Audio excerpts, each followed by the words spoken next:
And hello everyone, we're live. So the usual question, do you hear us? Do you see us? Is everything okay? Please write in the comments if you hear us. We hope so.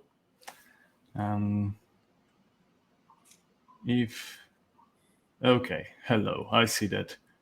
Yeah, I see that people are writing that everything is up and running. So now officially, welcome everyone to our webinar, one of the series. The topic of today's webinar will be the role of chatbots and voicebots in healthcare organizations. And today with me is our guest, Janusz Berta. And if you would like to introduce yourself, say a few words about yourself, go ahead.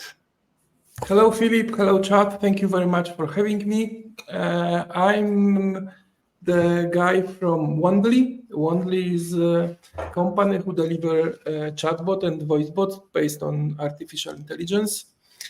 I'm the old guy, so I over 2 decades in the tech industry. I remember revolution in internet, how was delivered to the market, the mobile, and now we have artificial intelligence. So let's say free revolution from technology point of view. I also have a background in terms of mentoring session for startups. I'm active on the startup community, and I try always to show startups how to commercialize their ideas and how to bring customers to them. So I built my own 5 startups and companies, and the next will be, of course, talking about health today. So Wandly is a chatbot and voicebot delivery company. Last year, we delivered over 800,000 visit confirmation based of voice recognition. Right now, we are on the efficiency level that we can do like over 10,000 calls an hour. And all our work is related to the, of course, answering rate, because this is very important, and the satisfaction. So we are 8 years on the market, and I hope I can today deliver for you a valuable information around what's happening around the healthcare and artificial intelligence in terms of real products, not toys. Thank you. And I'm, as always, as usually, Philip Bagiwo, lead machine learning engineer at AppLover. It's really nice to have you once again, Janusz. And as I said, our topic today is going to be the role of chatbots and voicebot in healthcare organizations. So I think that it would be best to start with probably defining what a chatbot is, what a voicebot is, understanding how they work and what is their role in healthcare. Okay, so in terms of voicebot and chatbot, think right now what we do mostly is communication tools. Mm-hmm. And for us, in terms of healthcare, very important is how, as you as a patient, would like to obtain some services. And we know today that people can book and not show up, and that's why we are thinking of that our solution is just efficient, tool, just to keep costs on the very low level, because the most terrible thing what can happen that you order this visit, you not show up, and the other patient will not use the doctor, and the doctor will be just sitting in the room alone. Yeah, so the kind of the situation where everyone benefits, right? The patient benefits because he can book the visit quicker, easier, and the doctor benefits because there are no empty slots for him, and the organization at all benefits because there is like the maximization of time, space, and basically everything, right? Yeah, it's just optimizing the work of doctors, the most, let's say, crucial thing here, because it's on not only relation between patient and the doctor, but also potential patient who cannot be on the proper, Right. level service because there is no space for him or not slot. So, the discussion what I have with the hospitals and clinics is around how we can make some conversation automatically, and how we can optimize the time of the doctor, because this is the most crucial part of this patient doctor relationship, and we need to optimize the time of the doctors, because the doctors is the lowest numbers in this space, right? Right. Right. Yeah. It's a really unique problem to the at all services industry, and especially with doctors with healthcare, where they are highly specialized. They are few, as you said. And on the other hand, we've got like millions of patients hanging on the phone, right? And you can do only that much with regular people, handling 5, 10, 100 phones. You won't reach the levels of chatbots, right? Voicebots in this. Yeah, I shouldn't mention about dark time, but everybody have in the head the pandemic time, and during the pandemic time we was a part of the solution for Ministry of Health, and a month we're talking about 3 million calls. So from the efficiency point of view, look how big they need to have call center with the humans to answer these calls and to help. And to be honest, any on the world health system cannot handle such amount of patients or calls or anything. So we need to support them by IT tools, just to give the chance to use and have access to the doctor. Yeah, and kind of following up on what you're saying right now, we have a question that's fitting in the discussion right now. And Dave asks, patient-facing tools is a busy domain. How about physician-facing tools? Do you build those too? And if so, what specific functions do you commonly deploy? And I don't know, we won't start with that. You mean the physician as the rehabilitation, or what kind of services, Dave, you would Probably like? like doctor in general, like a medical personnel, I would assume. Medical personnel, but in terms of HR, so how we can hire them? Please, more specific. So maybe if you would specify, that would be great. And in the meantime, maybe let's Okay, physician physician. I documentation, see that right? Dave is just physician documentation. We are working right now in a couple of solutions. It depends on the requirement. So we have voice and chat, right? And depends on the needs.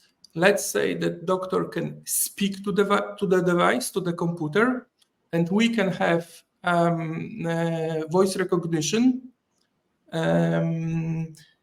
Learning about patient history, of course, we can read this and just there is a technology which is speech to text, and there is opposite technology which is text to speech. And of course, we can let's say create a audiobook for the physician if he wants, just to deliver to his ear the documentation or even the conclusion. Once again, we will be talking about a little bit later about this, because there is also law challenges which we need to face. But from the technical point of view, if we have any documents, because we're working not only in the healthcare but also other industries, if we have a technical documentation, or so we can use voice or text. It depends on the how the environment is working, and we do a chatbot or voicebot for such solution. So Yeah, physical and documentation in terms of law, there's one more point regarding to the physical documentation and logging data to the system. Some of the system need to be connected for a public health system, and there is the huge regulation in every single country which I saw how the data should be, what should be included, and later on we will talk about the legal challenges and how we can proceed with this. I hope, Dave, that I can answer, and this answer is okay for you.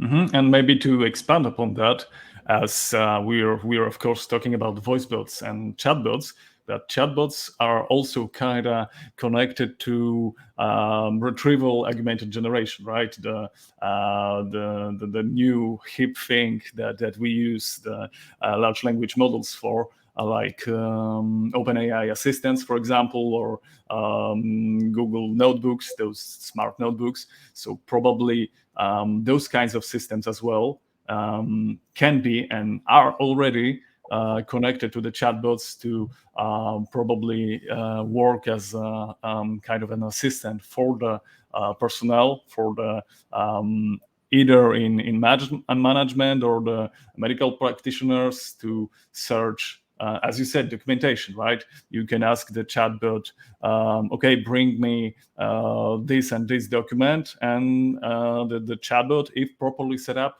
can retrieve those informations, right? So that Yeah, is no also problem. No problem at all, yeah, because even the text is the easiest one. Voice is much more harder to operate. But on the end is also how we give you back this data. And of course, I always try to explain to our clients that the written information is something different that the speak this information. You need to be aware that both this, let's say, channel of communication are different. So you different speak than you write, for example. right. Yeah, there So are like different patterns, right, and different challenges in understanding that. yes, Because in voice, you've probably also have to deal with the noise, right? Like the of background course, noise, of course. overlapping speech. Yeah.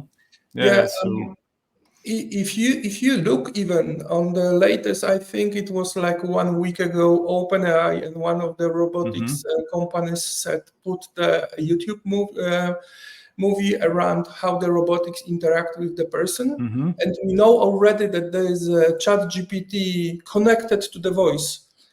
It's working from the technical point of view, and it's useless in terms of conversation with human being because you have a huge gap. It's sometimes a few seconds between if I say something, the robot needs to take it, transfer speech to text, answer, then text to speech, and those 2-3 seconds create so unnatural speak that from the phone, when you don't even have this interaction face to face, it's useless right now in right, terms of you're breaking the flow of yeah, conversation, right?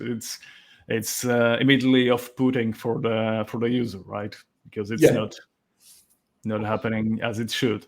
And as we slowly moving forward, I think we introduced a lot of concepts for how to implement chatbots and voicebots, what they can give us, but maybe let's say like just a few words about what they actually are, what the chatbots and voicebots are based on, what's the underlying technology, right? We mentioned large language models, Yeah. which are probably right now the new hot thing that's taking the world by storm, right? The Yes. So OpenAI, as you I said. try to not be too much nerd, but I will tell you that let's start from chatbot. Chatbot basically is using some, special today, this generative AI just have a large language models which we can connect. Probably you heard like everybody about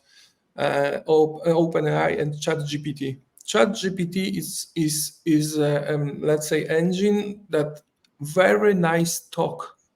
It's very natural, answers. If you are, of course, the professional in any area and you're starting to, deep dive, you will notice a lot of disadvantages. But from the human perspective, and I always see from the client's perspective, it's so natural to speak and write to you. So from the chatbot, we have interface, it's mostly window or of chat, and there is connected engine.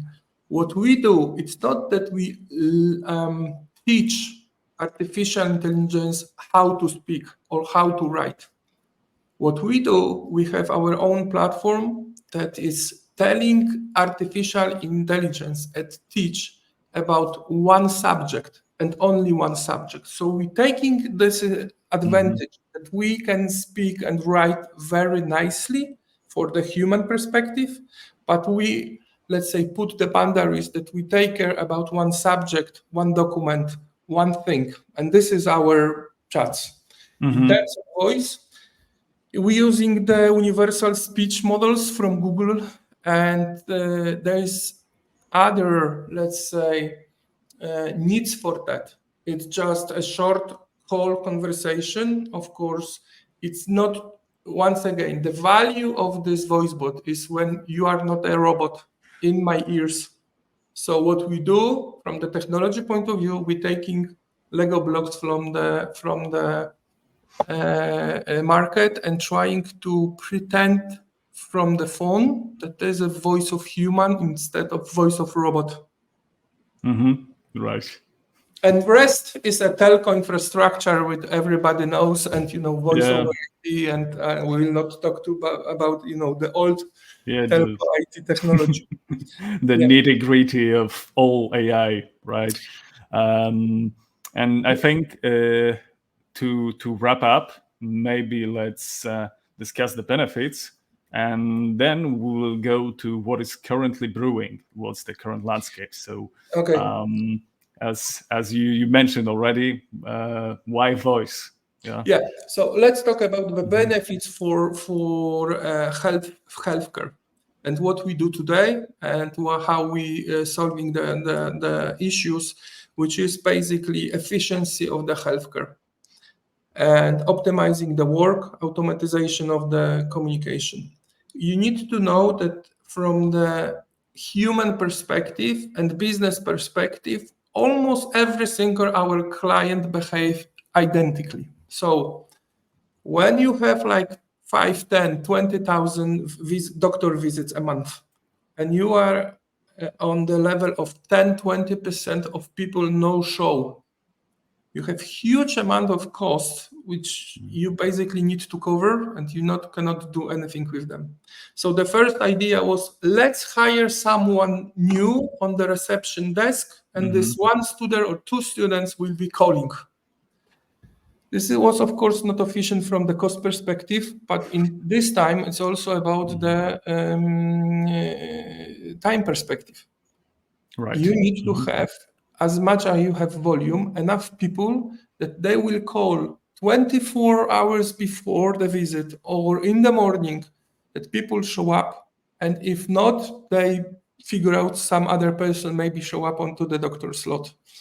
So the second thing, what they notice, because they add costs, a lot of costs, because you need to hire more people. If you don't want to hire your people and you take people from the reception desk that go to the small room and just a call, the patients who are coming on the daily basis to the reception, they standing in the queue. So after a couple of tries, they fail every single time. So then they go with SMS, the old telco technology. Let's send the SMS and put the SMSs to the phone people. But look from, once again, the people behavior. If you are received SMS and you just read or not, you are not really sure if you are answer yes or no. Just put in the pocket and you forget about this, because SMS is a different kind of communication. Now the voice show up. So the technology was on this level that we can call, grab some answers, and based on the answers, put yes, I will be, no, I will be not on the visit. That's why all voice, because I'm like almost forcing you through conversation to the answers. That's why the voice bots have much more better results than SMS. SMS is really good for reminder, but it's like one-way communication. And once again, you have so many communication through social media, through SMS, through iMessage, whatever, that this is forgettable. And the Yeah, voice yeah, bot is something different. So it's much more thinking about how people behave, and that's why the voice bot show that is the best solution up to today for such kind of needs, like confirmation, like reservation. We do much more. For example, we notice in some of the clinic there is people who are going for blood tests. They are not prepared. So day before we call to them and put the answer how they should be prepared for such a test, like blood, but also others. So that's why in this, twice couple of different approaches, we see that voicebot on the end has the best, results. yeah. It's just more compelling, right? You're Yes. engaging somebody in the conversation, and I think what you said here brings us nicely to the current landscape. Yeah. And the trends we're seeing, right? Because you mentioned already patient booking, you mentioned reminders, but there is a lot more really. Yeah. So if you are let's say a business owner and you have a clinic or dentist or you are manager in the hospitals, and you're looking and for how to solve your problems, what I can do more to help my people to work. I always said that you can look for a map of businesses, and if you look today about AI in healthcare, I just give you like 100, but there is like 3,000, and probably in the next 12 months it will be 30,000 of a different stuff. But why I show you the map? Because this is important. First of all, you've got a categorization of the solution. It's not that AI is doing everything. Most of the companies are focused on one or two things. This is the first stuff. The second stuff, you need to understand that if somebody is going with artificial intelligence, which will be help them to build something, we have two approaches. First is a science. And I see a lot of companies which right now on the level of science. So we need to wait what will be the business solution on the end. Right, we've got a lot of research, right? Yes. The R&D, all those great ideas, really, that we can't really introduce, be it like due to business problems or regulation problems, right? The most of all, like the data safety angle, right? The compliance with HIPAA, GDPR. What have you, right? You have to process the data responsibly. You have to develop a system that is transparent, right? That is easily understood, that can be managed, and not some magical black box that just throws out something that's mildly impressive, but not really applicable in health tech. Yeah, and those approaches with the science is sometimes connected also to universities, sometimes to the huge corporation, and because of the specific environment, we need to wait long. I will be talking about this later, but you need to be.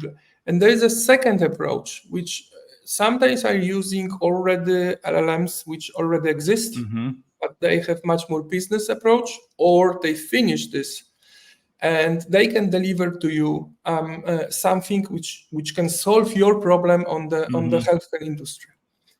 You need to Right. remember that every single technology, especially when we talk about connecting with the human, employee, patient, client, through the test, we also go with this line, is human performance as the benchmark is the zero, right? So you see that, handwriting recognition and speech recognition and image recognition using AI is, we are on the level that it's starting to be interested. That's why, let's say, OpenAI show up publicly with the solution, because before the public announcement of GPT-3, they work like 8 years. So you need to have a lot of money from the investors, work hard, have a smart guys to build such a models, and then you can present something, and then you learn with the users which are using your stuff, free or small amount of money, like OpenAI is doing, or Gemini, and from Google, or free from Facebook. But always, I said, you need to make a verification with the market. So how the human will be behave, because we still on the level human artificial intelligence connected.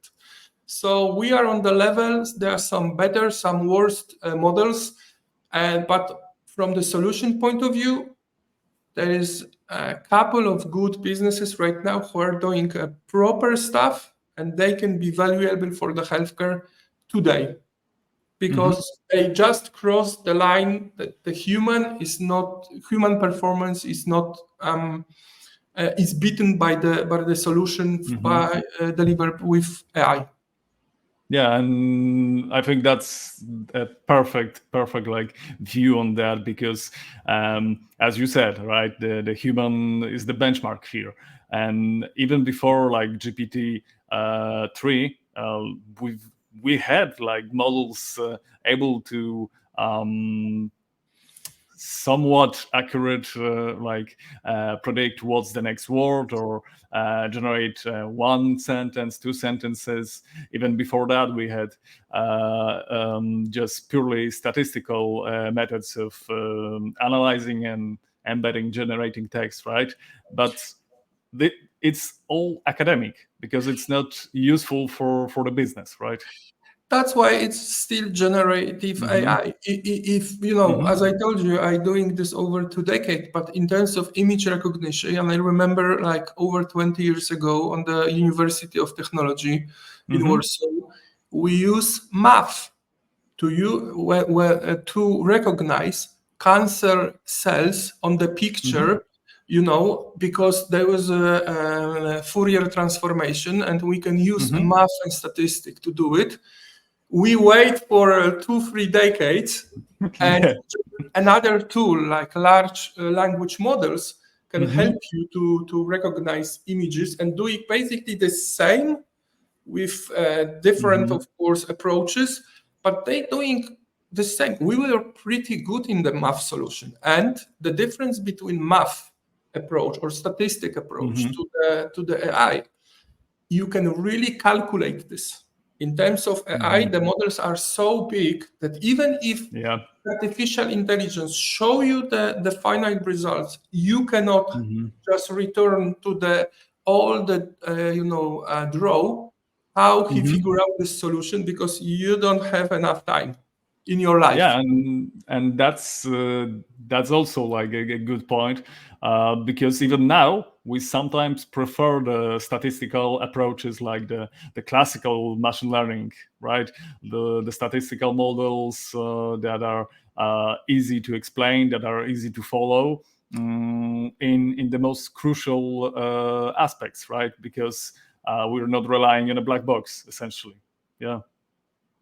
And that's also like one of the limitations set before the current AI, right?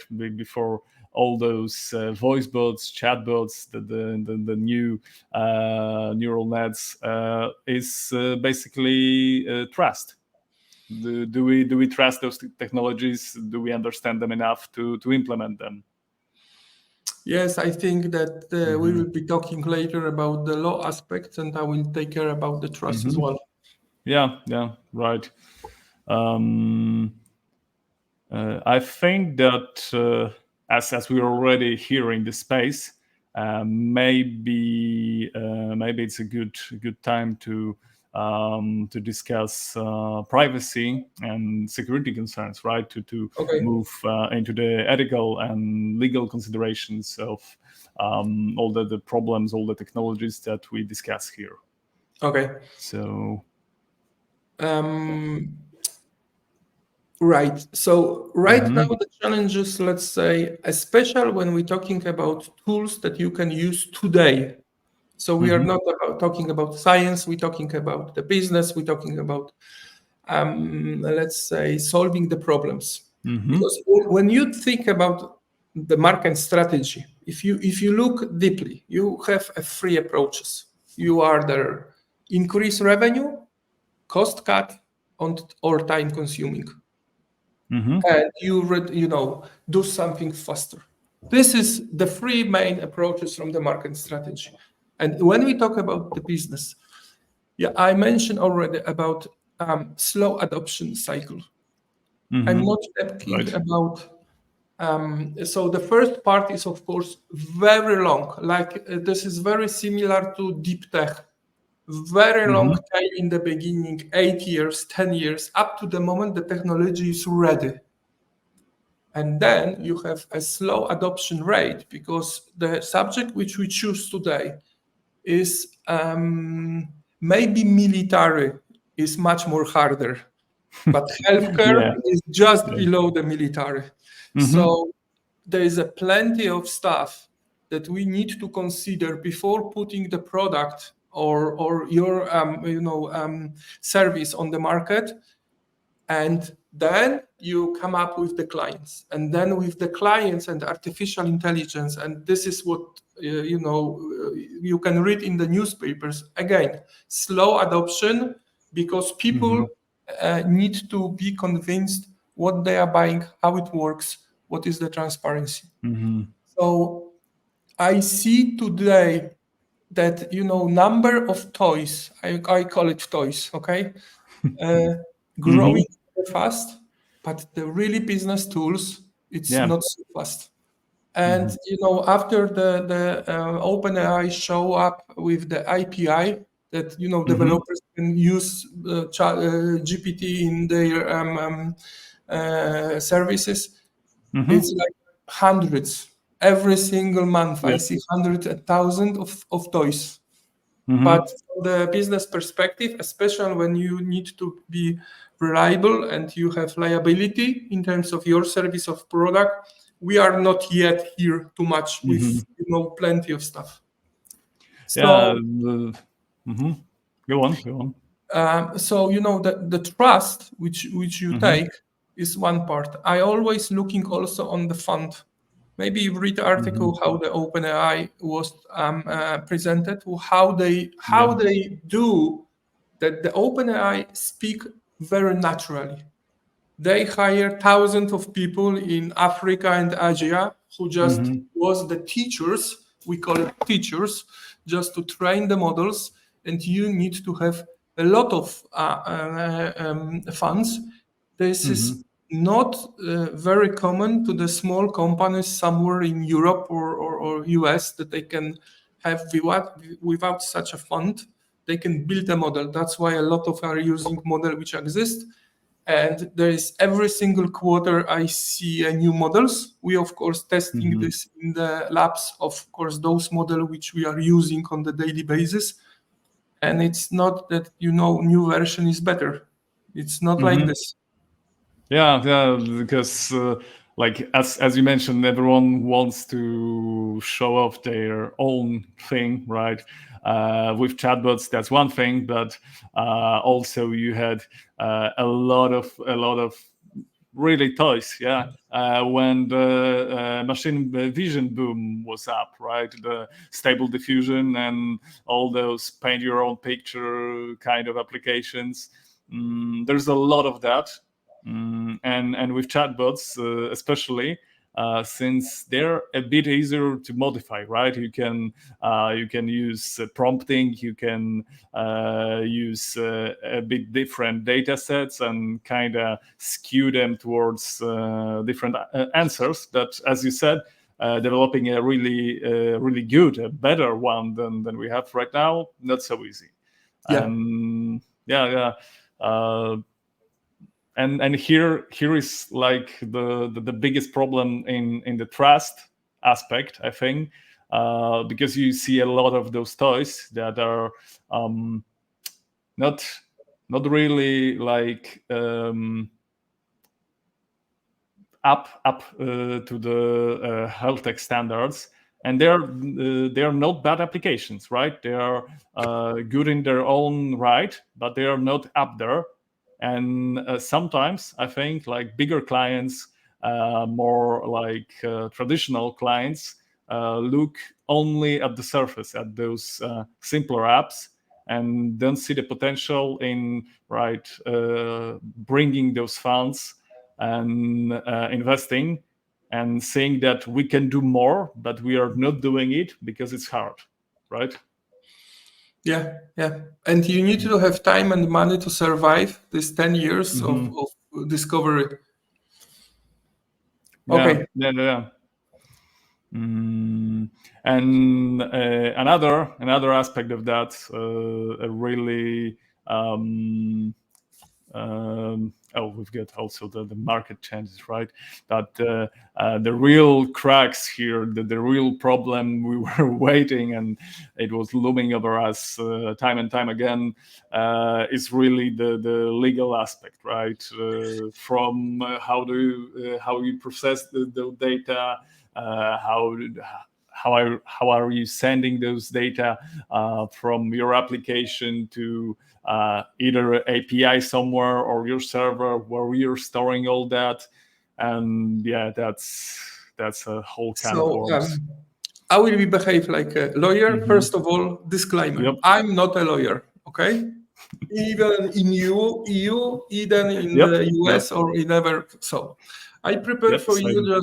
just 10, let's say, regulation which we looking all the time. Let's say the fresh one is EU Artificial Intelligence Act, which was published February this year. I didn't read everything, but let's say there are 4 levels. Of course, medical and health is in the high risk, and there's plenty of stuff. But I'm happy that somebody in European Union regulation starting to build this, because for most of the businesses, all this stuff are necessary. Let's say that Health Insurance Portability and Accountability Act is much more US. General Data Protection Regulation is EU. But we always looking on the data protection, even if the small solution like VoiceBot. Look, I need to take a phone number. If I have a phone number, is a personal data. So I need to be sure that, and present and protect and have this all necessary papers that I have access to the personal data. I collect for you this 10 because every single from this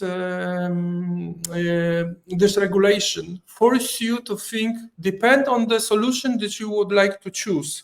You need to be aware that maybe 1, maybe 2, maybe 5 will be applicable for you. So this FDA, for example, this is much more artificial intelligence diagnosis and treatment. So whenever your solution or you would like to help or assist, you need to look on the FDA. If you are MDR, it's much more medical device regulation. So if you have MRI and you make a picture of MRI and you would like to do something with this, you're going to the MDR, for example. Yep.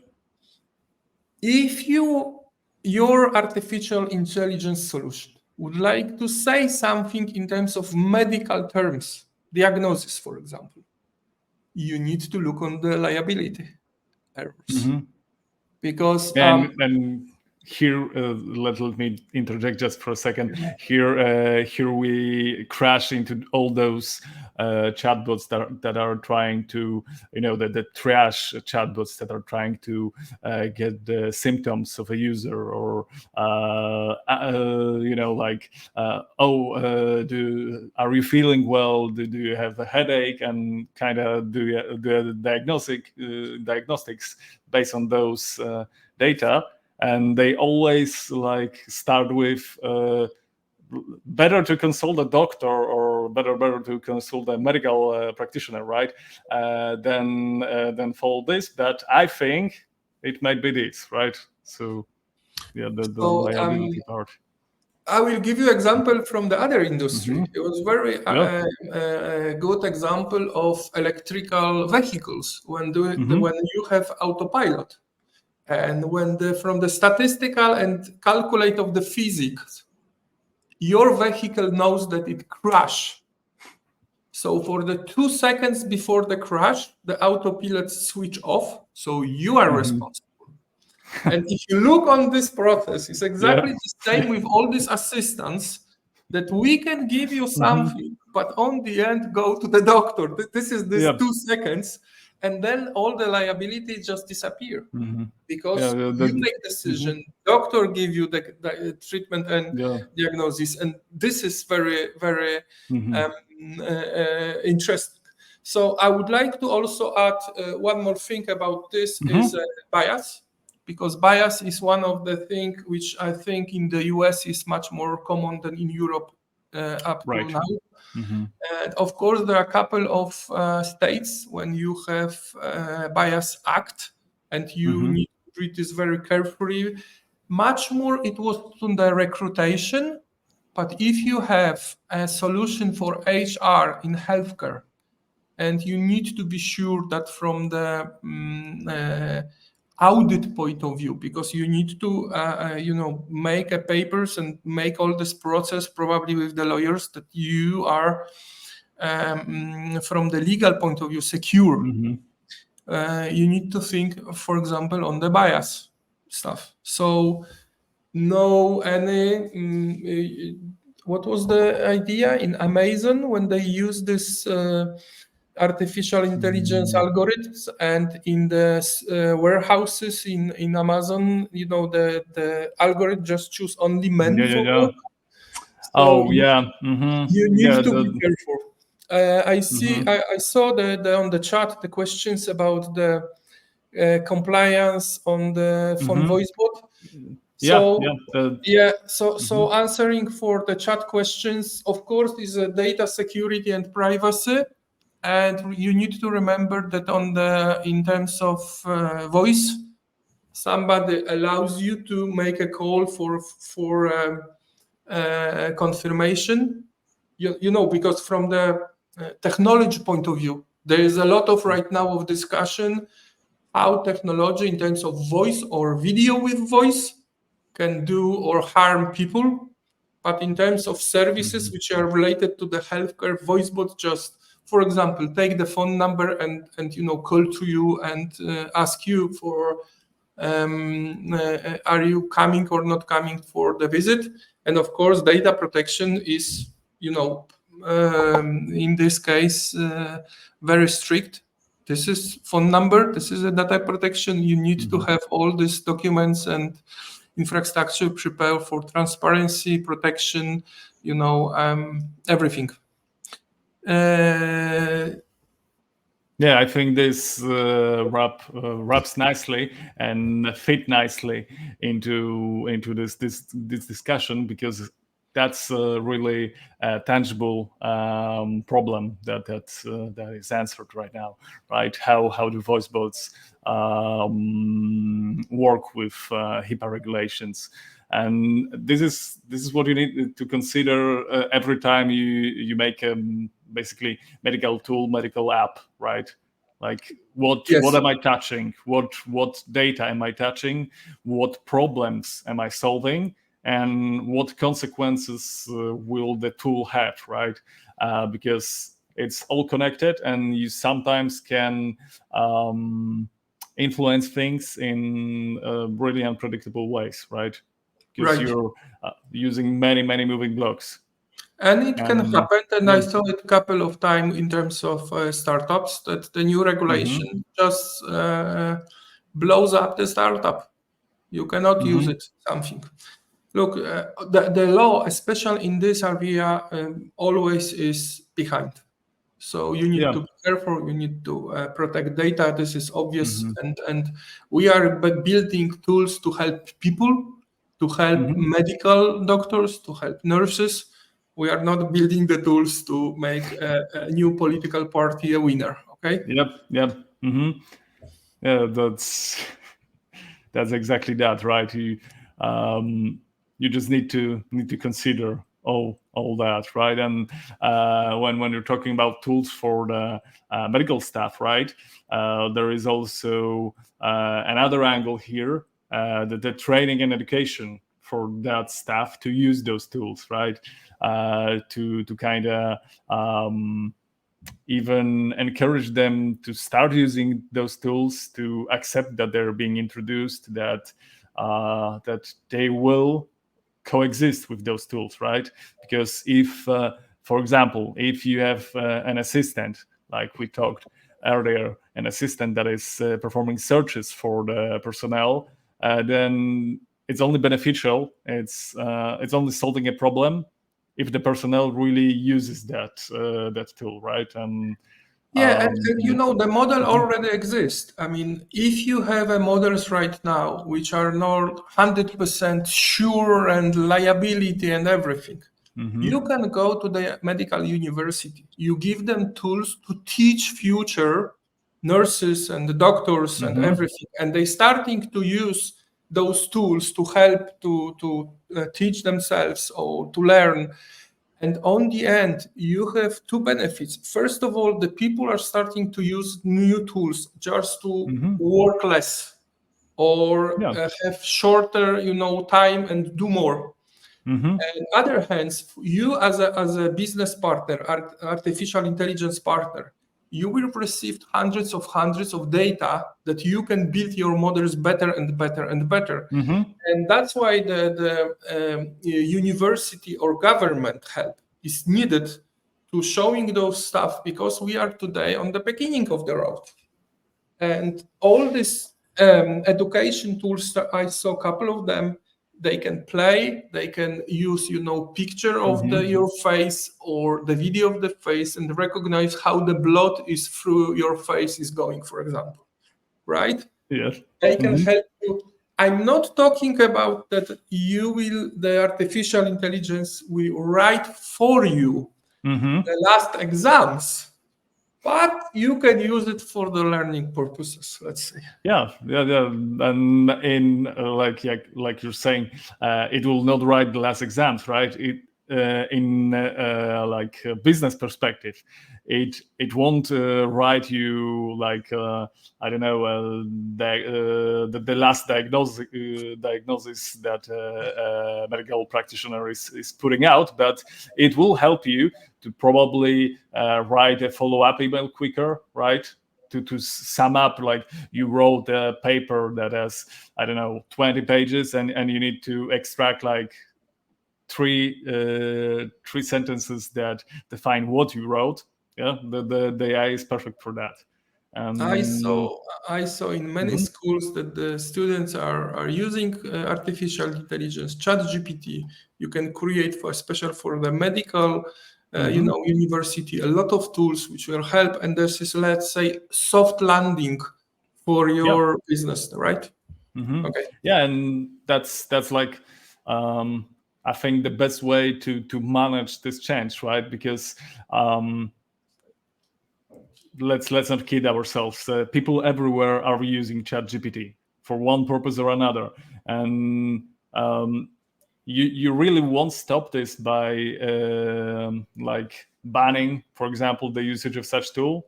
That you can manage the risks. You can probably define how it is used. If you introduce it in your own process, if you make your own tool or your own wrapper to kind of handle all that, right? right? And with that, let's maybe discuss some integration and implementation strategies. We already talked about the change management, the introduction of such systems to companies, but what are some best practices for integrating chatbots and voicebots, for example? First of all, you need to understand that you are looking the early adopters. This is this Gauss curve that's showing that from the beginning we have early adopters. So you need to first showing understanding of the problem in the healthcare or in the clinic or in the hospital and present some solution that they will understand what they can achieve. And we saw many times that there's something different when you sell cell phone with the mobile plan, because everybody knows this product and the price is the most important. And there is a completely different sell of the products when you need to present the value. And once again, if you have these three main strategies, so increase revenue, decrease cost, or time saving, in the healthcare, the most important is cost and time. So you going with the solution, which can, for example, cost savings, and you showing how you can implement your solution in their environment. It needs to be very light, and it's not about technology or integration in terms of technology. Because my IT guys will come to their IT guys and they will speak and they connect and they will be connected with CRM, etc.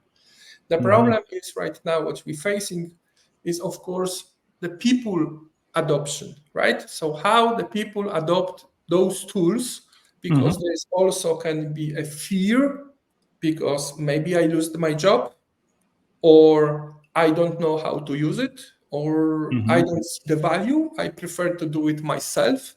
But from the statistic point of view, whatever you have, repeatable action, it's something tired because you need to do it a lot of things, the same things. This is the first places when some IT tools can show up. It will be much more light. So we are not talking about,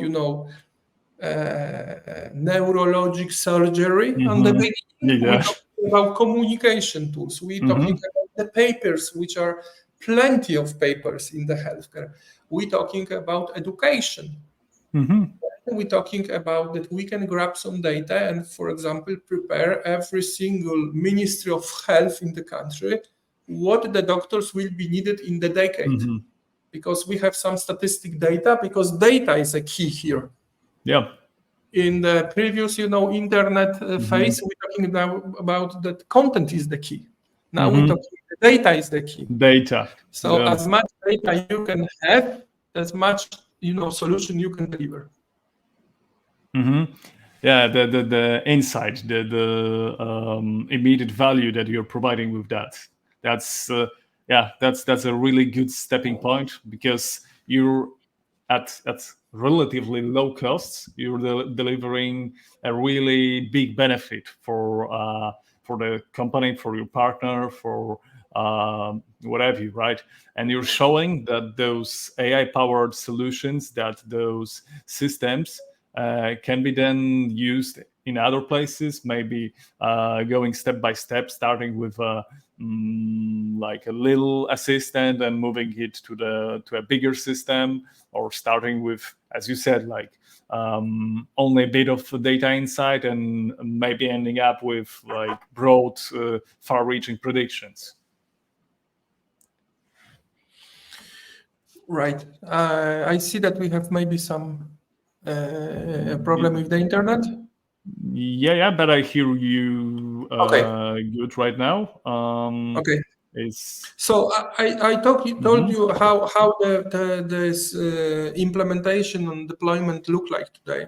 So first of all, the tools are the really tools for medical we are in the beginning. We have a lot of legal, of course, challenges. There is a people also need to be prepared. Remember, we don't have IT guys on the other side. We have medical guys. Yeah. So they want to check something and have better work environment, but you need to really bring the value. Yeah, and I think we kind of moved around this topic, but with all that talk about education, about like proper introduction, let's just maybe say a few words about what the future will bring, about the future Okay. directions and opportunities, right? And I think the best starting point for this is what you said. The data is the key here, right? Data insight. This is the basically the era of data, right? Yeah, yeah, and whatever you can grab, for example, Ministry of Health is very good source of data. Ministry of Health can also be interested in the different solution. I was part of the project which we did for Ministry of Health, and I was the business mentor. Ministry of Health was interested in the fraud. This is very interesting stuff in the healthcare because in the public healthcare system, Ministry of Health is involved to pay for the service to the hundreds of thousands of healthcare facilities. So one of the let's say artificial intelligence solution was, of course, you have only one client, right? Yep. Yep. But was very important that we need to find solution for the fraud because it's sometimes the hospitals are not putting the proper invoice to the ministry. So you can have you see how big the idea is that health is so large that even this 3,000, 30,000 businesses with the solutions can handle the healthcare because it's so many topics. It's very interesting. It's tough. It's long time, but very interesting. Yeah, we were slowly getting there. As you said, we were starting with like the 10-year, right? The 10-year scope of developing basically anything. And we're currently in the phase of just chatbots, and we're seeing some assistants being developed, right? The kind of smarter, let's say, chatbots that are using some documents or databases to answer based on that. And I think that will hit up in the few years because we have a lot of possible changes there. Yeah, and the artificial intelligence, not even today, I just prepare some view how it can be happened. Improve healthcare access. This is what we do. This is what was done. The fraud detection we already discussed. Automatic image discussion, the diagnosis. We already speak about this. Yep. We did it from the math point of view. We now doing this with the artificial intelligence. Robots assisted surgery. Very interesting stuff. Of course, from the legal point of view, it's not possible, but technology. For now. Yeah, we have some assisted surgery already. We can have through internet. Remember that we are living in Poland and we have war which is nearby. From the military point of view, it can be very interesting as well. Management, medical records. This already we have questions from chats, but the amount of documents which people need to fill out, the number of the fields in every healthcare systems, it's enormous. And if any solution can happen that help this, that it will be faster. It's treatment and rare diseases. This is very interesting. How artificial intelligence can handle, because from the financial point of view, even the big pharmaceutical corporation don't want to have a treatment of rare diseases. It's very expensive. the one person treatment can cost millions of dollars because of Yep. this. I don't know if you heard, but one of the pharmaceutical companies, Sanofi, is a French company. I believe it's in the top 10 of pharmaceutical on the world in terms of market capitalization. So the Paul Hudson, the CEO, like 2 months ago, just put on the strategy. So we're not talking about pharmaceutical. He just said, i.e., so artificial intelligence promise a great area of drug discovery. So they Oh, yeah, for sure. So this corporation has already seen that this is one of the, once again, cost cutting, time spending on the discovery, much more faster. Virtual health assistance we already discussed is very good when you have assistance and you don't have liability of errors yet. Yep. So this 2 seconds rule, right? Customer service chatbots, this is what we do. And once again, accurate cancer diagnosis, thinking about the picture of the single cells and if artificial intelligence can do something. So this is only a few areas. Probably there is much more, but we see already that it's so huge subject that it's plenty of companies can put the good solution on the market just for our health, right? Yeah, you've got limitless possibilities, really, and a lot of them are connected to what we discussed, right? And one thing that never ceases to impress me, to like surprise me, really, is that we independently of each other showed a few of similar technologies, because earlier in our series of webinars, I also discussed like possible angles of AI implementations, and it was really, really close to what you presented here. So it warms my heart that yeah, we see those same opportunities, right? And maybe to wrap up our discussion here, because we are at almost the end of our time. Let's answer the remaining questions that we've got from our public. And there was a question from Dave about how do you reduce latency? And I think this is in a connection to the voice bots, chatbots, right? To when we said that you're talking on the phone and those 2 seconds kill the conversation, right? Because the voice bot is thinking. So, in our voice bots, there is no this 2 seconds. It's much more speech-to-speech solution. We are using speech-to-text, text-to-speech. So I ask you a questions and you answer.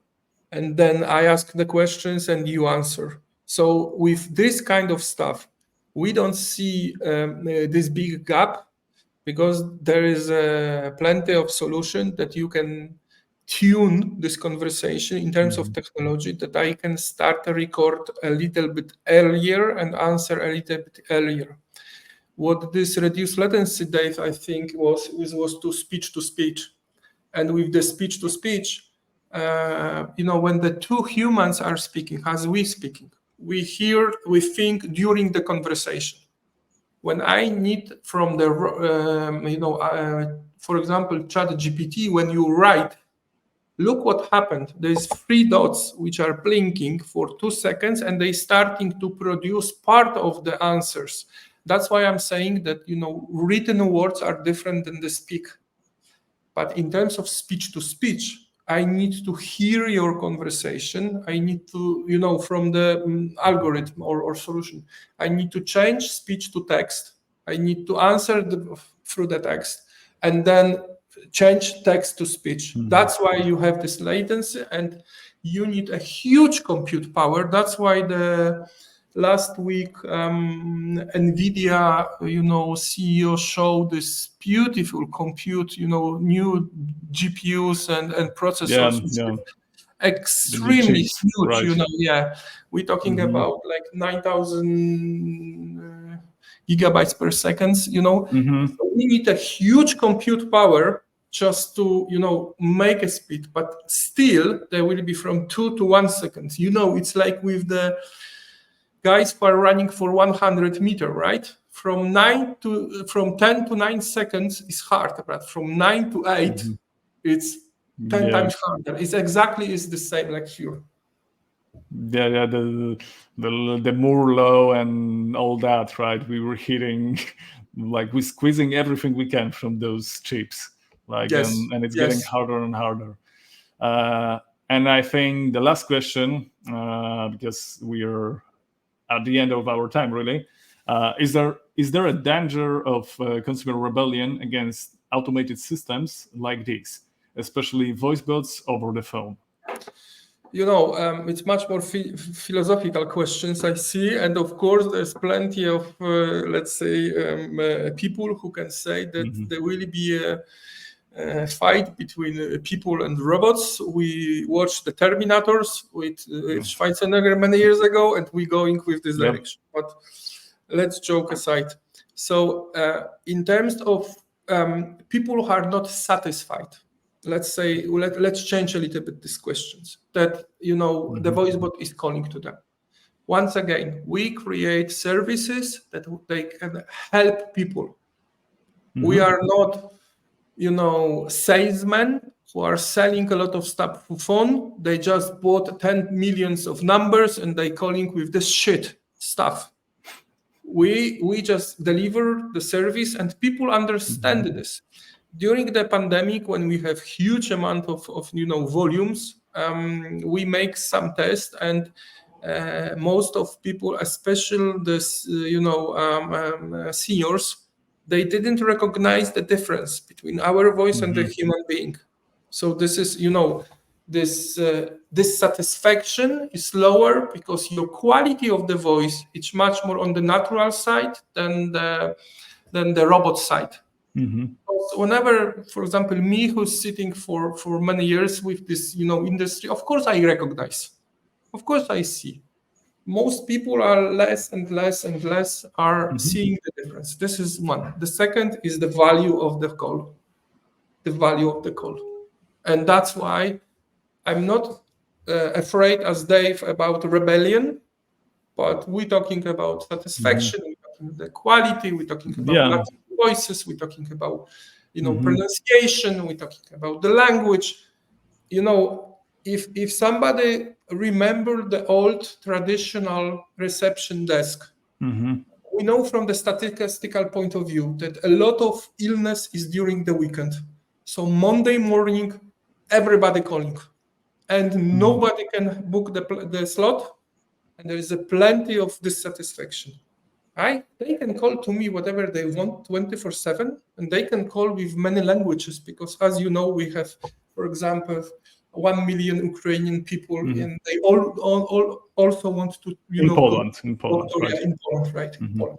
So we have also English and German and other languages. And once again, this is tool which helps.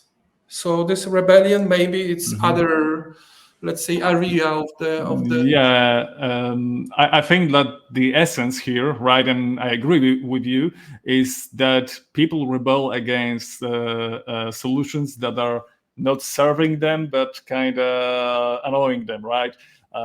You're not angry at a chatbot that's answering all your questions and basically giving you what you want. You're getting angry at a chatbot that is robotically repeating the same question and saying, "Sorry, I did not hear you. Can you repeat that?"